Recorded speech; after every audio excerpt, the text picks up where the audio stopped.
Cricket विश्व cup में भारत पाकिस्तान के महामुकाबले से पहले क्रिकेट प्रेमी भारत की जीत के लिए भगवान के दरबार में पहुंचे हैं। मिर्जापुर में भारत की जीत के लिए हवन पूजन किया गया। भारत पाकिस्तान के महामुकाबले से पहले क्रिकेट प्रेमियों के बीच उत्साह का माहौल है। क्रिकेट प्रेमी भारत की जीत के लिए प्रार्थना कर रहे हैं। शहर के प्रसिद्ध आनंदेश्वर महादेव मंदिर में भारत की जीत के लिए हवन पूजन हुआ और ईश्वर से भारत की जीत के लिए कामना की गयी। प्रकृति मिश्रा छात्र संघ अध्यक्ष केवीपीजी कॉलेज मिर्जापुर। आज आप लोग हवन कर रहे हैं, कहाँ पे कर रहे हैं और क्या उद्देश्य है? चौबे टोला आनंदेश्वर महादेव मंदिर पर हम लोग पूजा किए हैं। इसलिए पूजा किए हैं ताकि भारतीय टीम भारी रनों से विजयी हो और पाकिस्तान हार जाए। आज हम लोगों का हवन करने का उद्देश्य यही रहा है कि इंडिया अच्छे रनों से विजय हो और भारत का जिस तरीके से नाम हो रहा है और नाम हो और भारत विकास की तरफ बढ़े। और हम लोगों का हवन करने का बस मूल उद्देश्य यही रहा है कि भारत आज पाकिस्तान से कल होने वाले मैच में इतने अच्छे रनों से जीते कि पाकिस्तान को ये समझना पड़े कि भारत कमज़ोर नहीं। ये चौबे टोला स्थित आनंदेश्वर महादेव मंदिर में रखा गया कार्यक्रम है भारत की विजय के लिए। पाकिस्तान को पराजय करना है, तो इसलिए आज हम सभी हिंदू वाहिनी विश्व हिंदू महासंघ और समस्त हिंदू कार्यकर्ता लोग आज आनंदेश्वर महादेव मंदिर में चौबे टोला स्थित और छात्र संघ के पदाधिकारियों लोग के साथ हवन पूजन कार्यक्रम किया गया, जिससे भारतीय टीम अच्छे रनों से विजयी हो और पाकिस्तान बुरी तरीके से परास्त हो।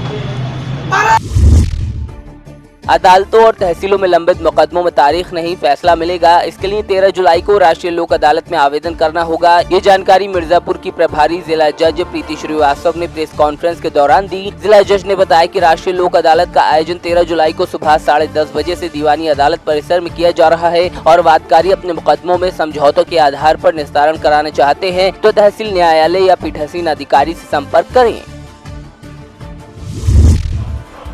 बुलंदशहर के अनूप शहर में शादी नहीं करने पर युवती ने घर में घुसकर सोते हुए युवक के चेहरे पर तेजाब डाल दिया। पीड़ित अपनी बारात लेकर जाने वाला था, लेकिन उससे पहले ही घटना को अंजाम दिया। बताया जा रहा है कि युवती को ये गवारा नहीं था कि युवक किसी अन्य से शादी करे, लिहाजा उसके चेहरे पर तेजाब डाल दिया। बुरी तरह से झुलसे युवक को पुलिस ने इलाज के लिए अस्पताल में भर्ती कराया है। मेरी ये बात थी सर, आई थी और मेरे तेजाब डाल के चली गई। मेरा कोई इससे मतलब नहीं है।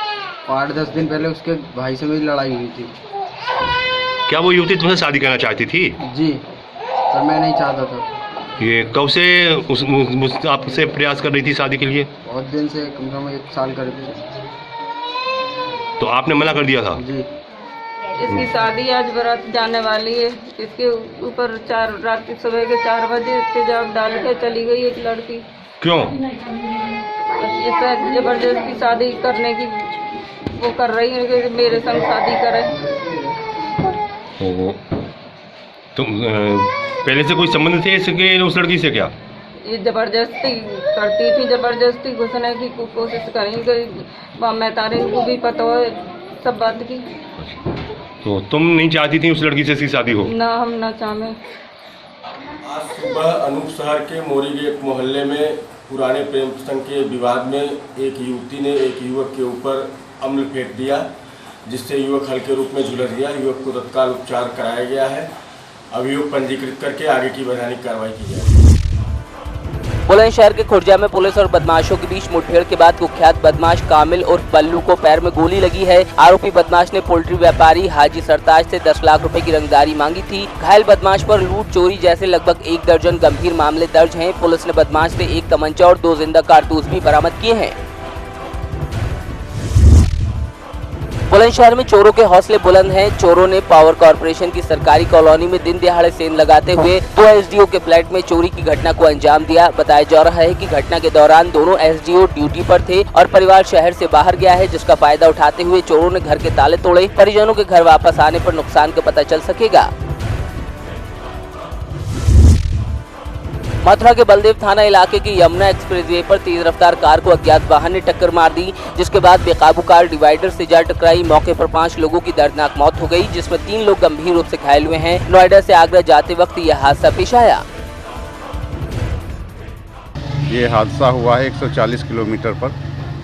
ये थाना बलदेव क्षेत्र पड़ता है और जो इसमें सवार व्यक्ति थे ये ताजमहल देखने जा रहे थे आगरा, और 140 किलोमीटर पर यह जो हादसा हुआ, एक ट्रक जा रहा था, उसी के पीछे से उसमें जाके गाड़ी घुसी है।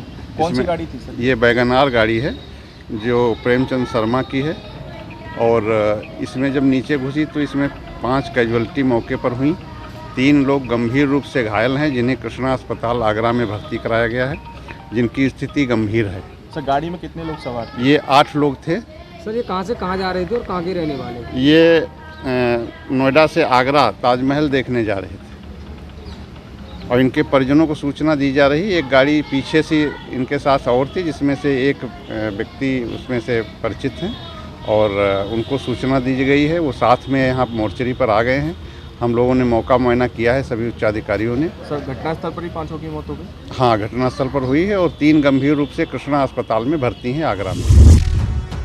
बुंदेलखंड में पीने के पानी की एक एक बूंद के लिए लोगों को परेशानी हो रही है। हमीरपुर जिले के मौदहा कोतवाली क्षेत्र के कब्सा, गुसियारी, नायकपुरवा, छानी, बक्शा, इचौली जैसे 1 दर्जन से ज्यादा गांवों में पीने के पानी के लिए त्राहिमाम मचा है। यहाँ के लोग नदियों की तलहटी में गड्ढे खोदकर पानी निकालकर या सूखे कुएं से गंदे पानी की एक एक बूंद निकालकर अपना गुजारा चला रहे हैं। पानी के लिए कई किलोमीटर तक चलना पड़ रहा है। ऐसे में पीने के पानी को लेकर बुंदेलखंड नवनिर्माण सेना के सदस्य, समाज सेवी और स्थानीय लोग आमरण अनशन पर बैठ गए हैं। आला अधिकारी प्रदर्शनकारियों को समझाने पहुंचे लेकिन उनका गुस्सा शांत नहीं करा पाए। बुंदेलखंड में उत्पन्न भारी पेयजल समस्या को लेकर के कई बार हम लोगों ने प्रशासन को अवगत कराया, प्रशासन से लेकर शासन तक हमने अवगत कराया कि पानी की समस्या बुंदेलखंड में वाकई में बड़ी गंभीर है, लेकिन प्रशासन के गलत रवैये के कारण आज तक हम लोगों को पानी उपलब्ध नहीं हो पाया। मजबूरन हम लोगों को 10 तारीख से यहाँ पर अनशन में बैठना पड़ा। क्रमिक अनशन शुरू किया। आज हमको 5वां दिन है अनशन का। हम लोगों ने आज भूख हड़ताल प्रारंभ कर दी है। भूख हड़ताल में हमारे साथ 5 लोग बैठे हुए हैं और समर्थन में हमारे साथ सैकड़ों की संख्या में लोग हैं। समस्या इस बात को लेकर के आती है कि बुंदेलखंड के लोगों को नाली का पानी पीने पर मजबूर किया जाता है। हम देखते हैं बक्छा गांव हो गया और गुसियारी गांव ऐसे गांव है जहां 12 महीना पानी की भारी किल्लत रहती है, लेकिन प्रशासन पूरी तरह से नाकाम रहा इस पर। और यहां तक कि प्रशासन ये कहता है हमसे कि यहाँ हम लोग जब कल यहाँ पर एसडीएम साहब आए तो उन्होंने ये कहा, जब हमने उनसे कहा कि हम लोग आमरण अनशन स्टार्ट करते तो उन्होंने हमसे कहा कि आप आमरण अनशन स्टार्ट करो, हम आपको अस्पताल में भर्ती करा दें। कुल मिलाकर के शासन इस तरह से हम पर दबाव दिखा रहा है कि अनशन तोड़वाने की कोशिश कर रहा है, लेकिन समस्या पर कोई बात नहीं करना चाहता है, मुद्दे पर कोई बात नहीं करना चाहता है, समस्या का निदान कैसे उस पर बात नहीं करना चाहता है, पानी की समस्या पर कोई चर्चा ही नहीं करना चाहता है। हम लोगों ने कहा है यदि आप लोग अभी भी हमारी बात नहीं मानते हैं तो मजबूरन हम लोगों को चक्का जाम भी करना पड़ेगा, हमारी जान चली जाएगी, हम हटेंगे नहीं। हमने नारा भी दे दिया है, पानी दो या जान लो। बुंदेलखंड में बड़ी गंभीर समस्या इस समय, जिसको लेकर के हम लगभग कई वर्षों से जिलाधिकारी महोदय को या पेयजल समस्या से संबंधित जो भी अधिकारी हैं सभी को हम लोग ज्ञापन देते रहे हैं, लेकिन हमारी समस्या का समाधान नहीं किया गया। तब मजबूरन 10 तारीख से हम लोगों ने क्रमिक अनशन शुरुआत की। क्रमिक अनशन के बावजूद हम बात न हुई, कोई बात न बनी।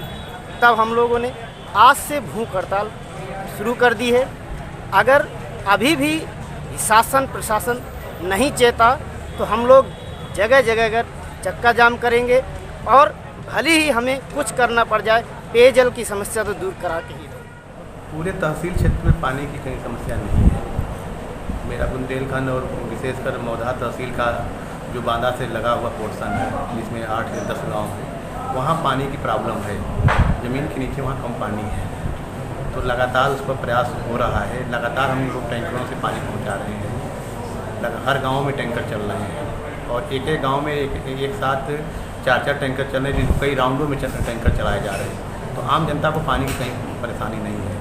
हाँ, ये ज़रूर है कि कुछ लोग इसको मुद्दा बना करके जो बैठे हुए हैं, इनसे हम लोगों ने वार्ता किया है, लगातार इनसे वार्ता किया गया है और हमारी सरकार जो है इस पर लगातार काम कर रही है। पानी इन सभी गाँवों में गवर्नमेंट के विस्तृत प्लान चल रहे हैं, जिसके लिए योजना के लिए समय निर्धारित है।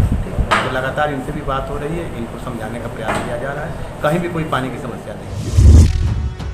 पीलीभीत जिले के गांव में दबंग महिला समेत उसके पति और बेटे ने देवस्थल पर अवैध रूप से कब्जा कर लिया है। बताया जा रहा है कि देवस्थल पर सालों से हर साल 2 बार बड़ी पूजा अर्चना और हवन किया जाता है, लेकिन जब से गांव की दबंग महिला ने देवस्थल पर कब्जा किया है तब से ग्रामीणों को देवस्थल पर पूजा अर्चना और हवन में परेशानी हो रही है। इसकी शिकायत कई बार जिले के आला अधिकारियों से भी की गई, लेकिन कार्रवाई नहीं हुई। पालघर की वाली पुलिस को बड़ी कामयाबी मिली है। पुलिस ने लूट और टप्पेबाजी की घटनाओं को अंजाम देने वाले गिरोह का पर्दाफाश किया। गिरोह के 3 सदस्य पुलिस के हत्थे चढ़े हैं। तीनों आरोपियों के पास से लाखों रुपए की कीमती सामान बरामद किया गया। बताया जा रहा है कि ये बदमाश पालघर के वसई और नाला सुबारा क्षेत्र में घटनाओं को अंजाम देकर फरार हो जाते थे। बैंक के बाहर लोगों को मिसगाइड करके या बैंक से कोई पैसे निकाल के आता है तो उसको फॉलो करके उसकी गाड़ी की कांच तोड़ के या फिर गाड़ी पर कुछ ऑयल वगैरह ऐसा डाल के लोगों को मिसगाइड करके गाड़ी से बैग छीनना, ये मोडस ऑपरेटिव आरोपी लोगों की थी। हमारे स्टाफ ने काफ़ी सारा सीसीटीवी फुटेज का स्टडी करके ट्रैप लगा के इन लोगों को 3 लोगों को अरेस्ट किया। सर, ही घटना घडू नये म्हणून आता तुम्ही जनतेला काय सूचित कराल? आगे ये आरोपी का बैकग्राउंड किस तरह का है, कहाँ का है, कितने जन ये आरोपी बेसिकली साउथ के हैं। इन लोगों के ऊपर महाराष्ट्र में काफ़ी सारी जगह भी केसेस रजिस्टर है, पहले की केसेस है, बहुत हार्डन क्रिमिनल्स है ये। थाना सिटी, न्यू बॉम्बे, मुंबई, पालघर या गुजरात, यहाँ इनके ऊपर केसेस रजिस्टर है। सर, इनमें कितने जन अरेस्टेड हैं और कितने जन और पकड़ने की आशंका है? इसमें 3 जन अरेस्ट है और एक हमें इस केस में वांटेड है। बाकी इनके और सारी टोलियां महाराष्ट्र में सक्रिय। मोगा के गांव जीता सिंह वाला में बीती रात 2 गुटों के बीच आपसी रंजिश के चलते विवाद हो गया, जिसमें एक गुट के जसपाल सिंह नाम के युवक को गोली मारकर घायल कर दिया गया। घायल को मोगा के सरकारी अस्पताल में इलाज के लिए भर्ती कराया गया, जहां डॉक्टरों ने प्राथमिक उपचार के बाद फरीदकोट रेफर कर दिया। वहीं पीड़ित पक्ष ने बताया कि एम्बुलेंस के लिए कई बार फोन किया लेकिन एम्बुलेंस नहीं मिली, लिहाजा घायल को प्राइवेट गाड़ी से फरीदकोट लेकर जा रहे हैं।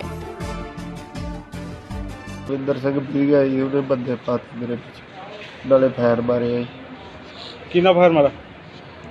3-4 फैर चले।